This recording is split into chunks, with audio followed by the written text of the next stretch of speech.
আসসালামু আলাইকুম রহমতুল্লাহি ওয়া বারাকাতুহু। সবাই কেমন আছেন? আশা করি ভালো আছেন।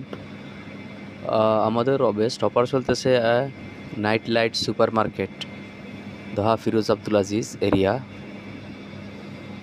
এখানে বাংলাদেশি ফ্রুটস এবং বাংলাদেশি ভেজিটেবল সবজি, শাকসবজি পাওয়া যায়। আপনাদের জন্য যাদের যাদের লাগবে তারা আইসা কালেক্ট করতে পারেন। সবাইকে আসার জন্য অনুরোধ করা রইল।